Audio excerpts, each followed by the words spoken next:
That seismograph reading you just saw is real.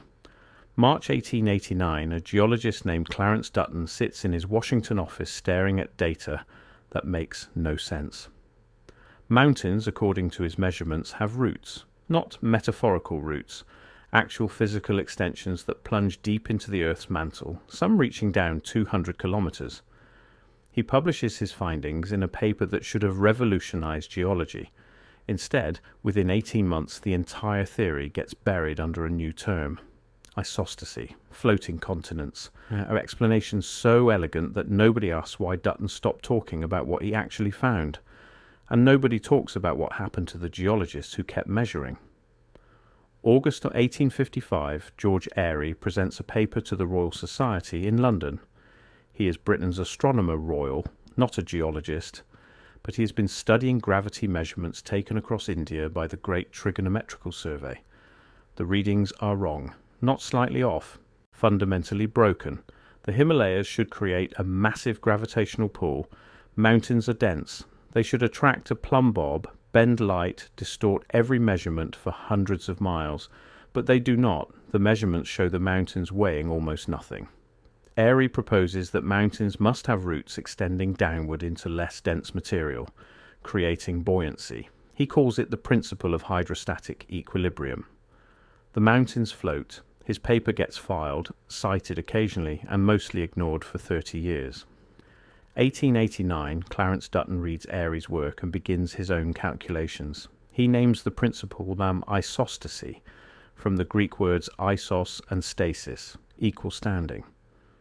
He argues that the Earth's crust floats on a denser fluid-like mantle, and mountains exist because they have deep roots pushing down into that mantle, creating equilibrium. The higher the mountain, the deeper the root. Mount Everest, by his calculations, has a route extending 150 to 200 kilometers down. The theory is published. Geologists accept it. It becomes standard doctrine. And then something strange happens. Between 1890 and 1920, geologists start finding the roots, not inferring them, finding them. Seismic refraction studies, gravity surveys, and eventually deep drilling projects confirm that mountain ranges do have subsurface extensions. The boundaries are measurable.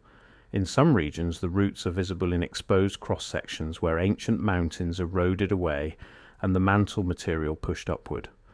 The Alps, the Andes, the Rockies all show the same pattern. Mountains have roots, the roots are real.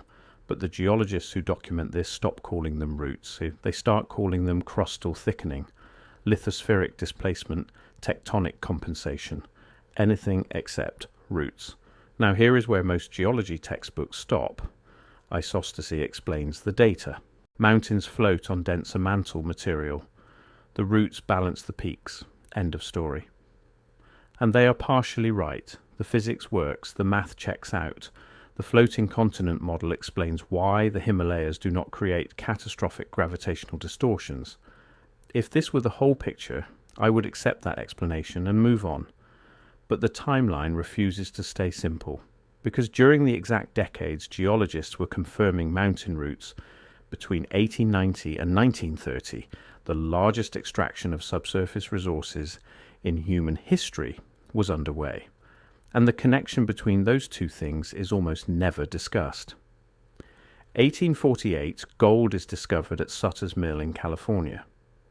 The California gold rush begins. Over the next 7 years, 300,000 people flood into the Sierra Nevada mountains. They do not just pan rivers, they use hydraulic mining, blasting entire hillsides with high-pressure water cannons to expose gold-bearing gravel. By 1884, hydraulic mining has washed an estimated 1.5 billion cubic yards of sediment into California's river systems. The debris travels hundreds of miles downstream, burying farmland under silt and gravel. In 1884, a federal court bans hydraulic mining in California. The Sawyer decision calls it an unacceptable environmental catastrophe. But the gold does not stop flowing. It just moves underground. 1886, the Witwatersrand gold rush begins in South Africa. The Witwatersrand Basin contains the largest known gold deposits on Earth. But the gold is not in rivers. It is locked in bedrock, buried beneath layers of ancient sediment and volcanic rock. Mining it requires going deep. By 1900, South African mines are reaching depths of 1,000 meters. By 1930, they hit 2,000 meters. By 1970, 3,000 meters. Today, the deepest mines in the Witwatersrand reach nearly 4,000 meters below the surface. That is almost 2.5 miles straight down into the mountain routes. The timing is exact. George Airy proposes mountain routes in 1855. Gold is discovered in California in 1848. The Witwatersrand rush begins in 1886. Dutton formalizes isostasy in 1889. Between 1890 and 1930, geologists confirm the routes exist while mining companies drill directly into them, extracting billions of dollars in gold, silver, copper, platinum, and rare earth elements. And the entire time, the official explanation remains the same. Mountains float. The roots are just there to balance the peaks, nothing more. Hold the timeline in your mind. 1848, California gold rush begins with surface extraction. 1855, George Airy proposes mountains have roots. 1884, surface mining banned in California due to environmental damage. 1886, Witwatersrand gold rush begins in South Africa, targeting deep subsurface deposits. 1889, Clarence Dutton formalizes erasure theory. 1890 to 1930, geologists confirm mountain routes through seismic studies while mining companies extract resources from those exact formations. 1906, San Francisco earthquake destroys the city, blamed on the San Andreas fault. Nobody mentions that 30 years of hydraulic mining just upstream may have destabilized subsurface structures. 1930s, deep mining operations expand globally. Andes, Rockies, Himalayas, Alps. Everywhere there are mountains, there are now mines going deep into the roots. Each piece connects to the next. Each decade adds another layer, and every layer uses the same language. Mountains as floating objects. Roots as passive structural features. The deeper the mine goes, the more the language shifts from discovery to extraction. Not studying the roots, harvesting them. I need to be honest about something. I sat with this research for 2 weeks before I started writing. Not because the geology was hard to find. The mountain roots theory is in every undergraduate textbook. The mining history is well documented. The Witwatersrand mines are still operating. The problem was not evidence. The problem was that every time I laid the timeline out, I could hear how it would sound. I could hear geologists saying I was forcing a pattern onto unrelated events. And I kept asking myself whether that was true, whether isostasy is just isostasy, whether the fact that geologists confirmed mountain roots at the exact moment mining companies started drilling into them is simply what coincidence looks like at scale. But then I found what John McPhee wrote about the roots in his book Basin and Range. McPhee is not a conspiracy theorist. He is a geologist and a Pulitzer Prize-winning writer. He spent years documenting the geological history of North America. And in Basin and Range, he describes mountain roots this way. The mountains stood on pedestals of their former selves, and these buried old ranges were what held the modern peaks aloft. He does not call it crustal thickening. He calls them pedestals, buried old ranges, foundations that hold the modern mountains up. And then he notes something strange. The gold, the silver, the copper, the rare earths, they are not evenly distributed through the crust. They concentrate at the boundary zones, the exact place where the mountain route meets the mantle, the exact place where the deepest mines go. The mining industry during this era makes the picture darker. Between 1890 and 1930, mining deaths in the United States alone exceeded 50,000. Most of those deaths occurred in deep hard rock mines, cave-ins, gas explosions, flooding, equipment failures. The deeper the mine, the higher the fatality rate. On June 8, 1917, the Speculator mine disaster in Butte, Montana, kills 168 miners in a fire that starts at the 2,400-foot level. The mine was drilling into copper deposits at the root boundary of the Rocky Mountains. April 28, 1924, the Benwood mine explosion in West Virginia kills 119. The mine had just reached its deepest level, nearly 3,000 feet, when methane ignited. In South Africa, the Witwatersrand mines killed an estimated 70,000 workers between 1900 and 1990.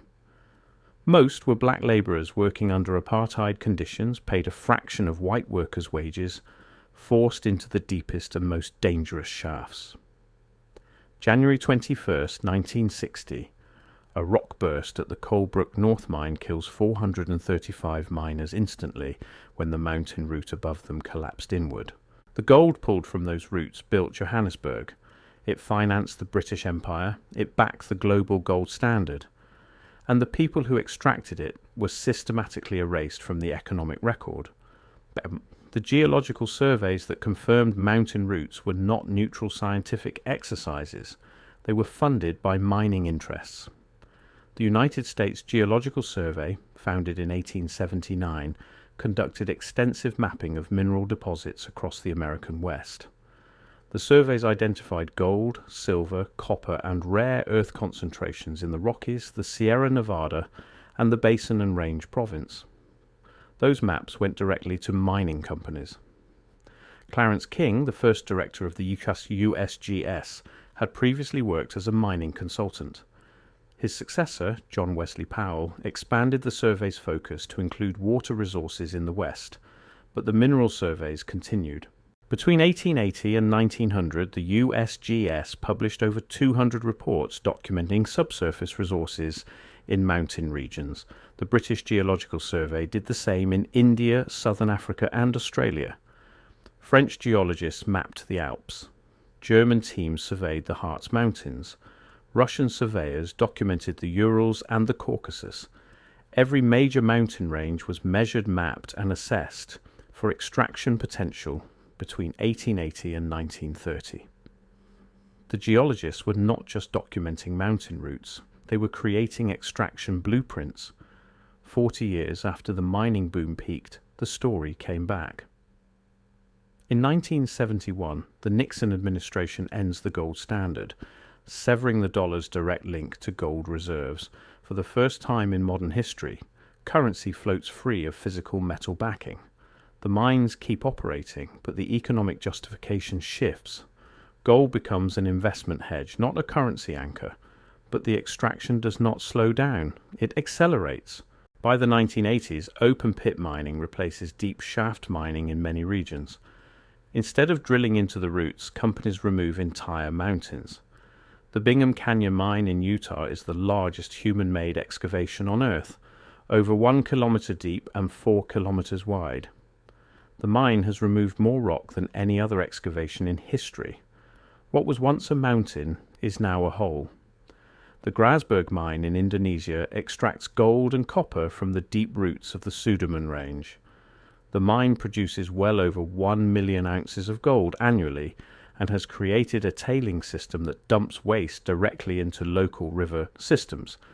Every economy needs a narrative to explain what it cannot say plainly. You do not tell a population that the currency they use is backed by the systematic extraction of subsurface resources pulled from geologically unstable formations by workers whose deaths are considered acceptable losses. You tell them mountains float. You tell them the roots are just there to balance the peaks. You tell them isostasy explains the data. The scientific explanation does the work of erasure. It always has. Clarence Dutton published his isostasy paper in 1889 and continued working for the United States Geological Survey until his retirement in 1891. He wrote extensively about volcanic activity and the structure of the Earth's crust. But he never returned to the mountain route theory. His later papers avoid the term entirely. Why? What changed between 1889 and 1891 that made the man who formalized the theory stop talking about what he had found? The records do not say. The USGS archives contain his field notes, his maps, his published papers. But the correspondence, the private letters, the internal memos from those 2 years are missing. Not lost, missing. The seismic data is still being collected. The gravity surveys continue. The very deep mines in South Africa, Canada, Australia and Peru are still operating, some now reaching depths of 4 kilometers. The mountain roots are still there, measurable, documented, extracted. And somewhere between geological theory and economic history, between floating continents and extraction maps, there is a question no one has properly asked. What story does a civilization tell itself when it needs to explain where all the wealth came from? What scientific framework does it build when the truth is too large, too systemic, too uncomfortable for a direct answer? And when that framework appears in every geology textbook, every mining survey, and every economic model of the gold standard era, all using the same language, mountains that float, roots that balance, extraction that is just coincidence, what exactly are we looking at? A theory that explains the data, or the longest running economic cover story in modern geology?